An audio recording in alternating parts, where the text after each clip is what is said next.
আল্লাহ তাআলা ভালো আমলগুলো আমাদেরকে কেন করতে বলেছেন? প্রয়োজনটা কি আল্লাহর নাকি আমাদের? আচ্ছা ভাইরা, খুব সহজ করে বলি, একজন মানুষ যদি ভালো হয় তাহলে তিনি একজন ভালো বাবা হবেন। কি হবেন? ভালো।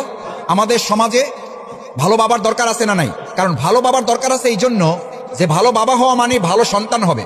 আমাদের ভালো বাবা, আমাদের যিনি আধ্যাত্মিক পিতা হযরত ইব্রাহিম আলাইহিস সালাম, তার পরিবারই তো হযরত ইসমাইল হয়েছে। তার মানে এই সমাজে যদি তরুণ যুবকদেরকে ইসমাইলের মতো পেতে হয় তাহলে আমাদের সমাজে ভালো বাবা লাগবে। তার মানে বাবাদেরকে কার অনুসারী হতে হবে বলেন? হযরত ইব্রাহিম আলাইহিস সালাম। তার মানে ভালো বাবা যদি আপনি হন, এতে আল্লাহ তাআলার যতটুকু লাভ তার চেয়ে লাভ কার? আমাদের। তাহলে আমরা পরিবারে ভালো বাবা হলে আমরা ভালো সন্তান পাবো।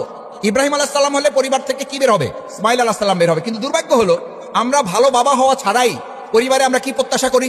কি প্রত্যাশা করি? ইসমাইল প্রত্যাশা করি। ভালো বাবা যতদিন না আসবে ততদিন ভালো ইসমাইল আলাইহিস সালাম আসবেন না, ওই অনুসারী তৈরি হবে না। আবার যতদিন পর্যন্ত সোনার মানুষ তৈরি না হবে ততদিন পর্যন্ত সোনার বাংলা হবে না। আপনারা আমরা মিলে, আপনাদের জন্য বলছি না, আমি আমার জন্য বলছি, আমরা সাধারণত জিজ্ঞেস করি, ভাই সোনার বাংলা কবে হবে? সোনার মদিনার মতো সোনার বাংলা কবে পাবো আমরা? রাসূল করিম সাল্লাল্লাহু আলাইহি সাল্লাম আগে সোনার মদিনা পেয়েছেন না সোনার মানুষ পেয়েছেন? আগে সোনার মানুষ বানিয়েছেন, আগে সোনার মদিনা বানিয়েছেন?